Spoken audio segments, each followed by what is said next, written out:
Pessoal, tudo bem? Fabrelinha aqui com vocês, canal Educação Consciencial. Hoje, mais uma vez, terceiro episódio do Jumpers, Saltadores de Consciência, com o Léo Fanin. Tudo bem, Léo? Tudo bem, Fábio. Bacana agora a gente poder falar um pouquinho sobre os treinamentos, o que acontecia, sobre as próprias questões da abdução, a sala que a gente chama sala oval, o que realmente é essa ponte, e as nossas primeiras experiências, né, as incursões, não as ações que nós fomos como agente, mas sim como a gente era levado a desenvolver esse processo. Exatamente. Então, primeira coisa, então, Léo, vamos comentar um pouco como eram essas abduções, ou esses contatos, depende do ponto de vista, e acho interessante também fazer essa diferença, de quando éramos levados para o treinamento, algumas vezes fisicamente, algumas vezes em corpo astral. Como que era isso para você? Eu vou falar para você que nunca foi muito interessante, né? Porque desde do primeiro processo mesmo de abdução mais forte, eles tentavam me hipnotizar ou manter-me controlado. E não conseguiam, né?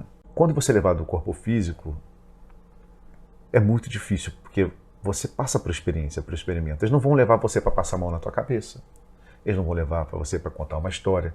Eles vão levar você para te usar, para ver o que é você, ou muitas das vezes para tirar alguma coisa de você, como foi feito muitas das vezes comigo e com você também. Acho que vai ser muito importante você falar sobre isso, sobre a nossa manipulação genética, tirar material nosso, quanto também monitorar dentro do útero da mãe da gente. Quando eles foram lá e de alguma forma mexeram no útero da minha mãe, colocaram coisas no meu DNA, né, para que eu pudesse servir a um plano.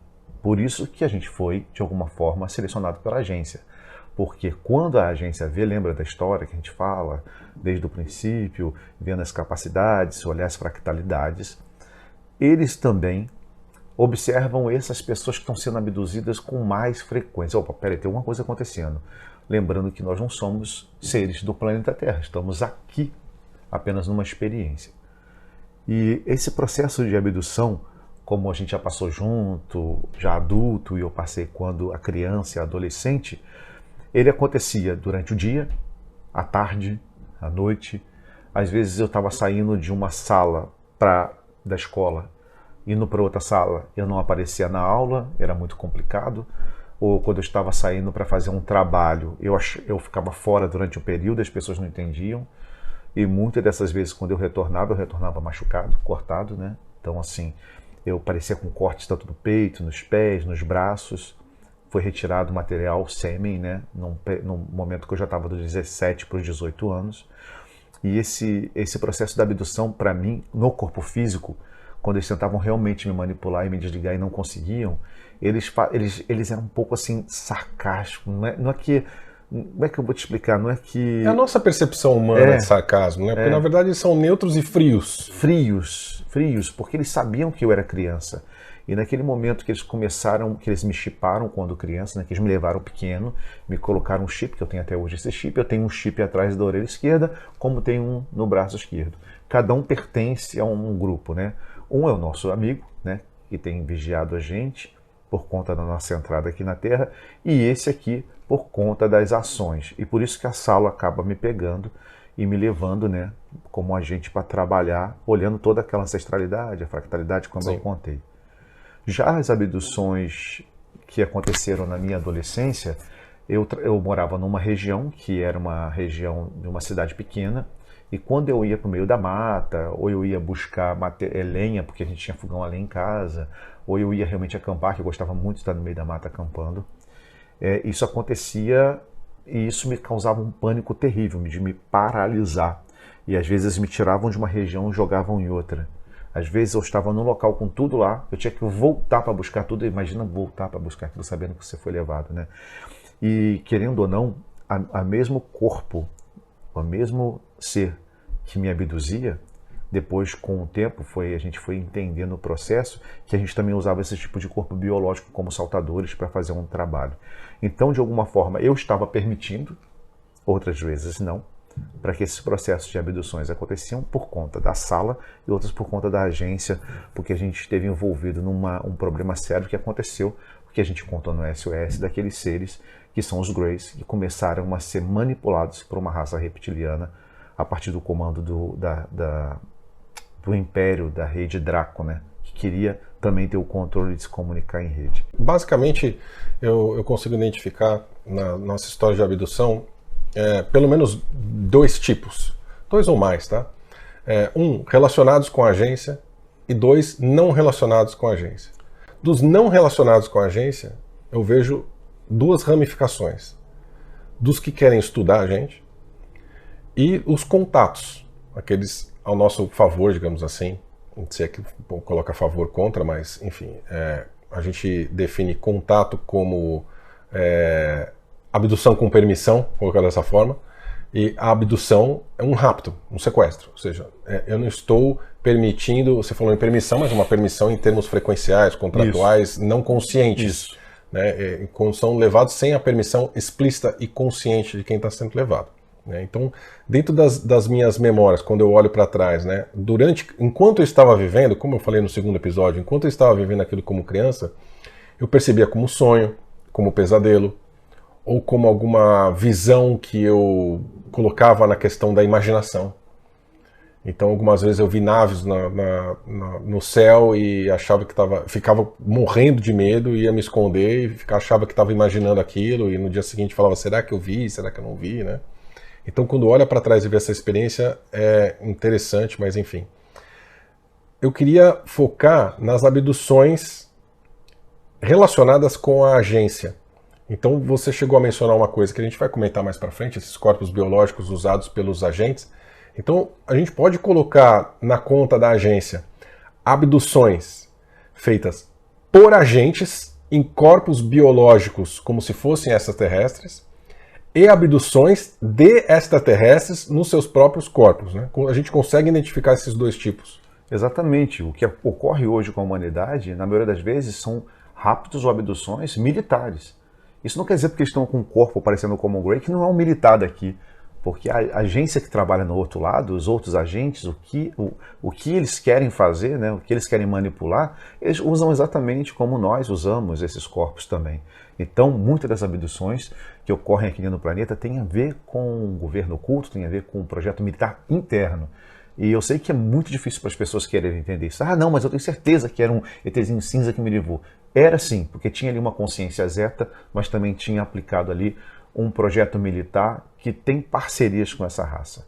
É importante lembrar que as abduções que ocorrem, né, com esses seres de fora, não da agência, é para copiar potencialidades, capacidades para os agentes deles também, e muitas das vezes copiar o nosso, não o DNA humano, a nossa estrutura em corpo energético por conta de onde nós viemos, porque nós estamos aqui presos, amarrados ao planeta Terra, e eles automaticamente sabem quem somos nós, porque eles têm todo o mapeamento das estruturas das estrelas, de onde cada um de nós viemos, desde os desdobramentos, sabendo assim, a gente não consegue ir no corpo dele lá em cima, a gente não consegue chegar nesta localidade, mas a gente tem lá na ponta alguém que tem toda a codificação que eu preciso para resolver um problema nosso do passado.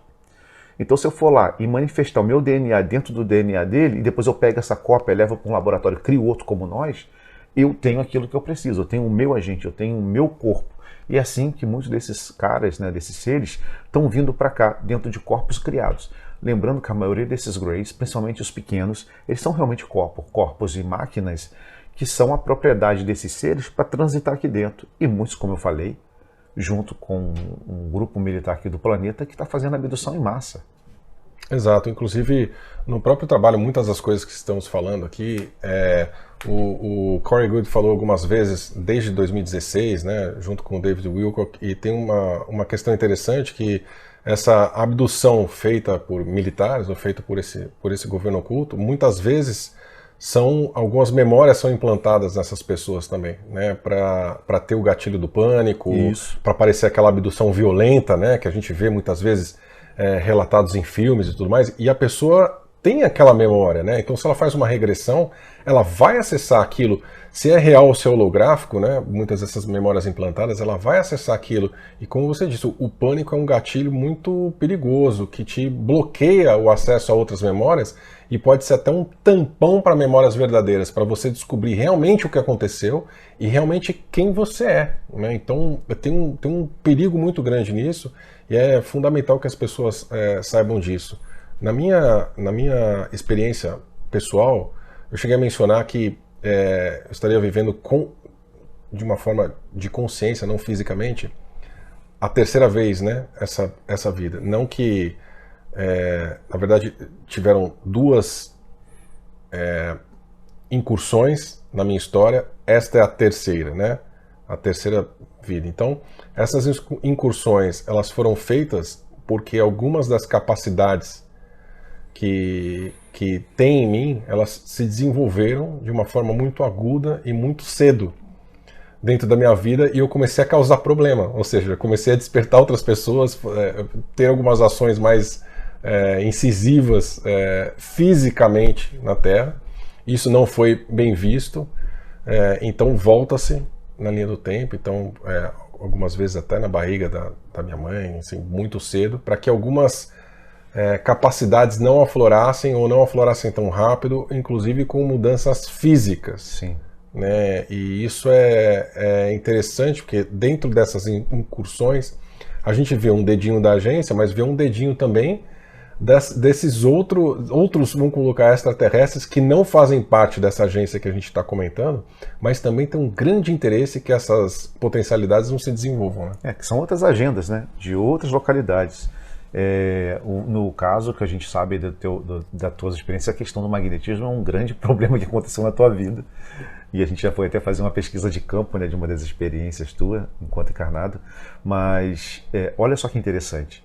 Como é que a gente sabe quando essa agenda tem militares envolvidos nesse governo oculto? Você vê que acontece a abdução, acontece os contatos, dependendo se é de segundo, terceiro, quarto grau, automaticamente tem lá um grupo militar já envolvido. Como esses militares apareceram assim tão rápido? Ou então os famosos homens de preto.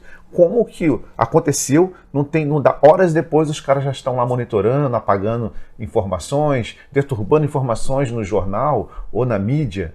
Você vê claramente quando isso tem a ver com uma agenda daqui de dentro. Sim. E por quê? As pessoas falam assim, como é que pode acontecer o caso Varginha e de repente já tinham militares envolvidos? Mas não quer dizer que o grupo militar brasileiro que estava lá fazendo a incursão tem a ver com a agenda negativa da Terra. Não, mas eles mandam, eles são a cabeça da elite. Esses militares, esse governo oculto, quando eu entender o governo oculto, as pessoas acham que o governo oculto tem a ver com a governança do planeta. Não, Sim. Tem ramificações de todos os tipos, mas eles automaticamente botam as suas frentes de trabalho com os inocentes, com os ignorantes. Nós vamos lá, vamos acontecer isso. Daqui a pouco, de repente, tem um homem estranho, um americano chegando, ou alguém muito diferente, e todos os relatos têm esse tipo de informação. E quando não tem, a gente sabe que realmente é uma ação externa, é uma outra agenda, né? Sim, então quando fomos e somos abduzidos ou levados para essa agência, a gente conseguiu mencionar algumas mudanças, né? Ou seja, algumas incursões, manipulações genéticas ou testes, falou de recolher sêmen para N outras coisas, que a gente vai inclusive mencionar mais para frente, mas enfim. Quando somos levados para a sala, vamos falar um pouquinho desse ambiente da sala, dos equipamentos que tem nessa sala, e também quem supervisiona essa sala. No nosso caso tinha um casal lá, né? Vamos falar um pouco mais disso. Sempre teve um homem e uma mulher que coordenava quando nós éramos crianças, que era uma forma de organizar essa sala. Quando eles viam que a criança tinha uma capacidade diferenciada, eles tiravam da sala, levavam para outra coisa e aquela criança sumia durante o período, a gente não via. Isso começou a assustar a gente quando a gente começou a ficar pré-adolescente lá dentro. Lembra que a sala modula? Então, dependendo quando a gente ia em corpo físico ou em corpo astral. A Olga, que era uma menina muito inteligente, safra, que aprendeu a se virar nas ruas, na Rússia, né, num dado lugar, ela aprendeu a se comunicar. E ela começou a acordar lá dentro da sala, acordando as outras pessoas. O que ela fazia? Ela dava toque, assim, que a gente não podia ter muito diálogo se não fosse permitido por eles. Era monitorado. Brinca faz isso. Mas quando eles queriam ver se a gente tinha conexões que as nossas sinapses tinham essas conexões com o outro, eles nos colocavam primeiro com 2, com 3, 4, observavam, faziam um apontamento, esse casal, né, que também trocava. A mulher sempre se mantinha, o homem não, o homem sempre foi, o homem às vezes mudava ele, né. E não era um casal humano, né? Não. Acho que isso que dá para descrever um pouco eles. Eu vou até deixar depois para a gente descrever um pouquinho agora, mas o que eles faziam? Tiravam a pessoa da sala, e aí eu vou falar mais à frente como esse toque, ela começou por código Morse, passar a informação, estamos sendo levados, SOS, estamos sendo levados. E dava para poder traduzir isso para qualquer língua. Então ela descobriu que fazendo isso, podia falar com o indiano, com o americano, comigo que era brasileiro, com você e com todos os outros. A sala ela é preparada de forma que ela se modula de acordo com as ações que nós vamos fazer. Quando criança, era preparado exatamente de forma que a gente sentia muito bem ali dentro. Como uma escola, um jardim de infância. Como uma escola, com brinquedos que pareciam brinquedos. Imagina, eu pegava uma bola que emitia luz, que eu via figurinha, que eu via imagem.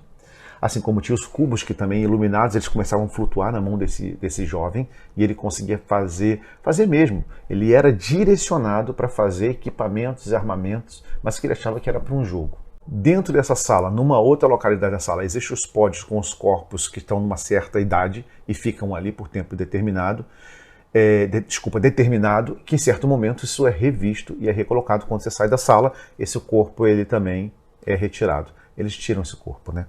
Não existe mais. Eu não sei o que faz com os corpos. Nunca procurei saber e nem vou querer saber. Imagina, saber o que fizeram. Eu sei que o meu ainda está lá, o seu também, e a gente consegue entender, me ver como criança ali. Então, nessa local que não tem os pódios com os corpos copiados, tem os outros, mas parece uma cadeira meio oval, eu não sei como te explicar, ela é meio oval, onde você é colocado quando vai corpo físico, e aquilo, quando você deita, são fios tão finos, que vão começando a se acoplar em alguns pontos do seu corpo. São pontos de energia do corpo físico que são acoplados certos fios. Tanto é que quando a gente voltava assim, por conta da outra agenda negativa, eles tiravam um líquido da nossa coluna, que onde os fios já estavam entrando, que aí eles conseguiam mapear. Além de pegar esse líquido que tinha uma energia incrível, que eles se alimentam dessa energia, que é manipulada, também esses fios entravam por ali e muitos agentes sentiam que às vezes ficavam úmido, molhado, quando voltava não entendia, né? Parecia que estava soltando um líquido meio amarelado. Eu acho que muita gente já passou por isso, que não seja na nossa agência. Sim. Né? E ali é acoplado na coluna, embaixo. Ah, por que não é em tal lugar? Porque tem uma questão de pontos de energia. Sim. Que tem que abrir para que as capacidades todas abram junto. Realmente os pontos de energia, os chakras, como a gente pode falar, eles são muito bem trabalhados lá fora. Tanto é que quando tira, desarticula alguns chakras para você voltar meio entorpecido para não ter lembrança. Então nessa localidade tem esses pódios onde as crianças são colocadas e depois adultos também, a gente quando volta. Como também tem um local que é muito interessante, que você parece que está voando, porque eles te colocam num espaço muito pequeno, né, para poder te testar se você tem claustrofobia, se você tem algum tipo de fobia. Muitos dos casos das pessoas, quando volta para o corpo, passa por esse processo de ficar com medo de ficar num lugar fechado, escuro, por conta dessa experiência. E eu posso dizer que pessoas que têm problema de labirintite, né? Como eu? Como você. Porque o negócio parece uma simulação em alta velocidade para o teu corpo acostumar nessas viagens temporais. Então, o teu corpo físico fica ali e eles deslocam um pouco do teu corpo energético e você passa por uma simulação e automaticamente isso mexe com o corpo físico. Isso na física. Dá até um suor na mão falar disso. E tu escuta uma vibração. E assim, eu curti aquilo pra caramba, né? Eu adorava aquilo. Eu me sentia livre, porque eu conseguia ver desdobrado 3 vezes, mesmo no meu corpo físico. Eu falei, cara, que louco me ver por trás, que louco. E o pessoal voltava vomitando, imagina, a gente nova vomitando. E aí tinha essa mulher que cuidava da gente, falava que era uma brincadeira, vamos brincar. Eu posso dizer que você nunca gostou desse brinquedo. Aqui, ó. E nem o americano gostava desse brinquedo. Ele tinha problemas seríssimos porque a gente, quando voltava, parecia que a gente tinha tinha ido para a noitada, bebido muito, Sim, a ressaca. É ressaca. O sentimento é esse, você perde as pernas mesmo quando volta. E você fica lá, eles voltam você para esse pod, e aí começa a recontrolar, e começa os corpos a ser acoplados com a programação disso. Que é a programação de, de preparar você para dar saltos temporais e saltos fora desta dimensão. Então, quando a gente entra nesses processos de extras dimensões, é a partir dessa brincadeira que fizeram com a gente. Você tem que suportar, porque se não desdobrar os nossos corpos, esses 7 corpos, e não programar eles, um nível de consciência desse que vai para essa localidade, quando vai se perde, quando volta totalmente desestruturado. Você sente mesmo aquela localidade. Tem dimensões que nós acessamos que são terríveis energeticamente, e a gente fica ali, e aí tem que ser acoplado num outro corpo. Olha que louco, a gente tem que ser acoplado num equipamento, que algumas pessoas chamam de Merkaba, ou um corpo daquela localidade, para a gente transitar e fazer uma incursão. Sim. Então, é muito louco, né? Queria voltar à questão do casal, como que eles são fisicamente, né? Sabe que são brancos, o olho maior, enfim, queria que você descrevesse, inclusive, que você tem um contato, vamos dizer assim, especial com a mulher da nossa sala, né? Bom, ele está sempre com aquela roupa, parece um terno, está sempre parecendo estar de terno. Ele está de óculos sempre escuro, porque o globo todo dele é negro, né? Todas as vezes que eu consegui ver, inclusive quando eu era criança, na fiscalidade, tá? Eu fui raptado por ele, fui retirado por ele. E no meio do centro da cidade, imagina, estava eu, meus irmãos. A minha irmã teve um problema de coração por causa disso, porque eles acharam que eu fui raptado. Me levaram, me roubaram. Sim. Eu era muito pequeno. E ele me leva. E foi nesse dia que eu vi que o Globo, que ele olhou pra mim assim, mas eu senti assim que eu tinha confiança nele. Eu era criança, eu peguei, ele vamos comigo, pegou minha mão, fui andando e fui embora. Só que eu não lembro, me deu um apagão, eu me lembro que eu fui. Na fisicalidade. Na fisicalidade mesmo. Quando eu voltei, até o porteiro do prédio estava me procurando assim, na rua, me viu com ele assim, olhou pra ele e falou assim, seu pai, sua mãe vai te matar.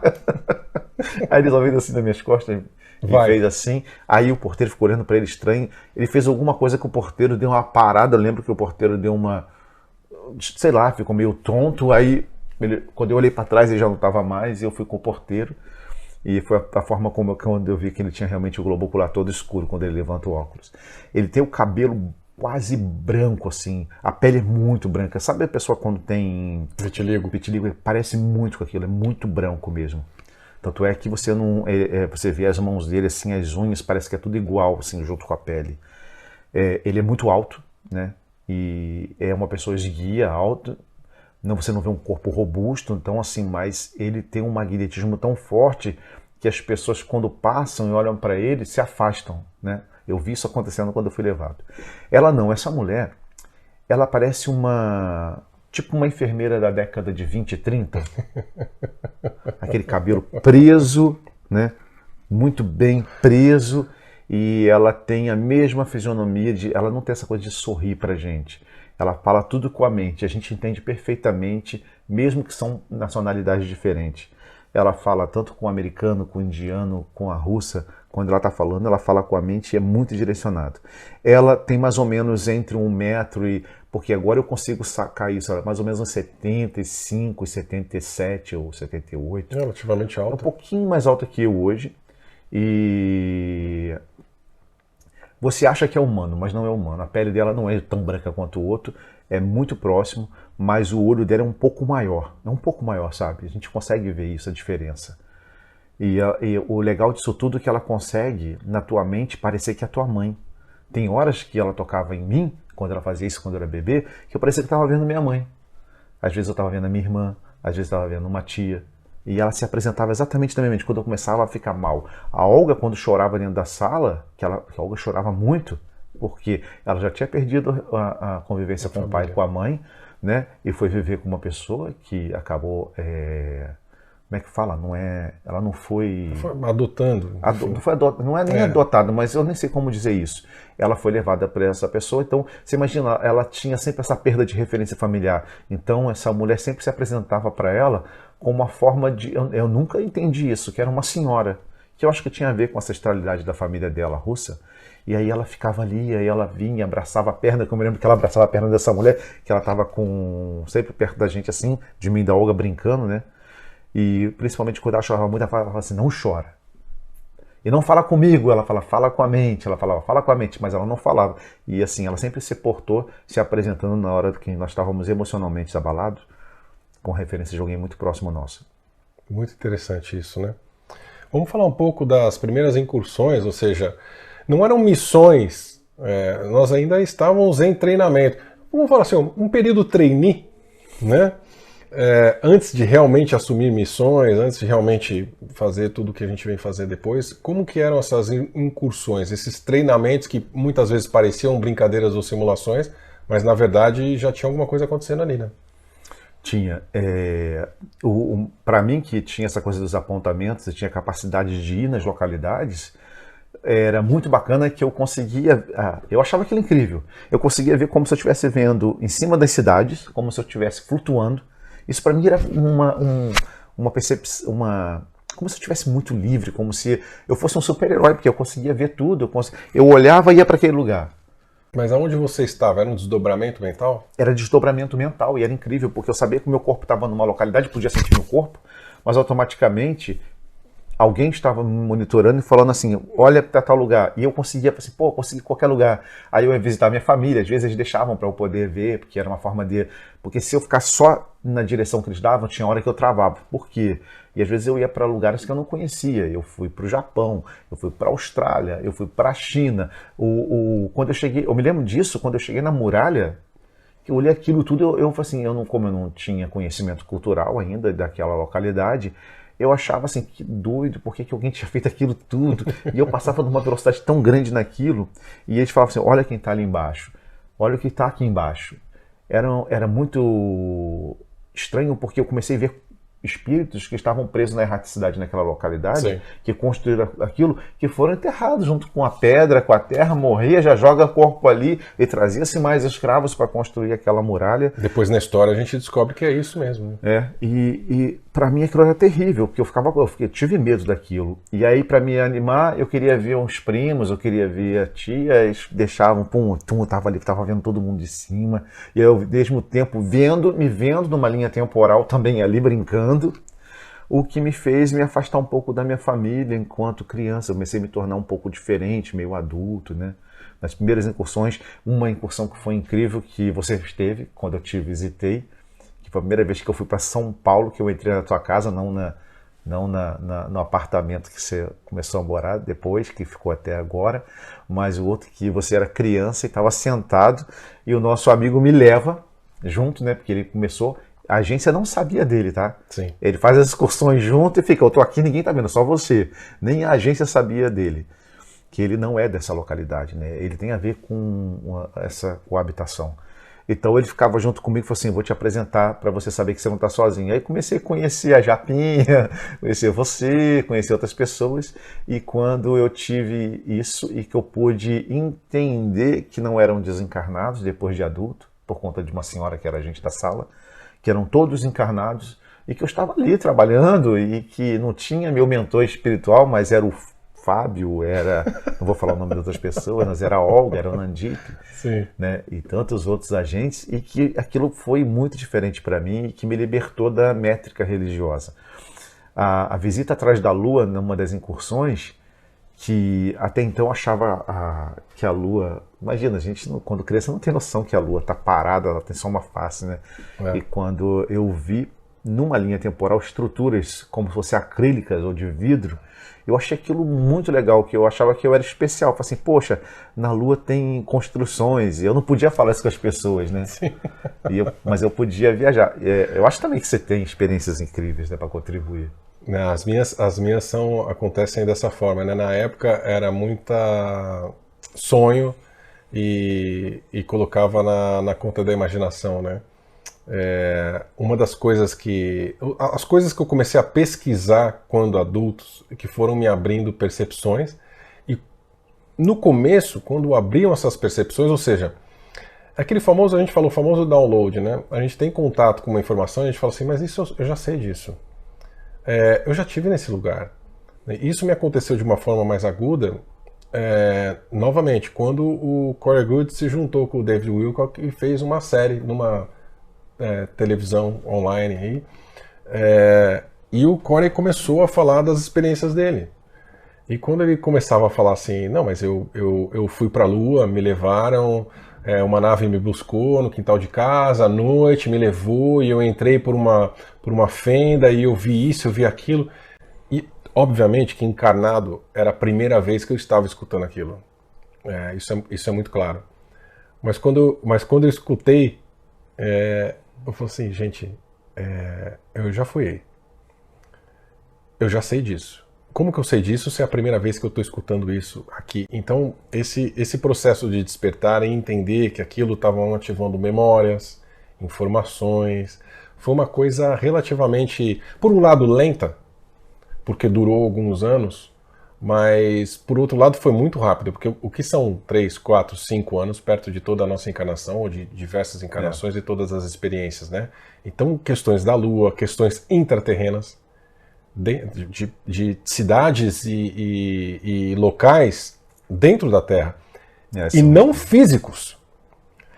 E essa questão de saber diferenciar o que é físico de o que não é físico é extremamente difícil, principalmente quando eu acesso algumas memórias. Eu não sei se foi em corpo físico ou se foi em corpo astral.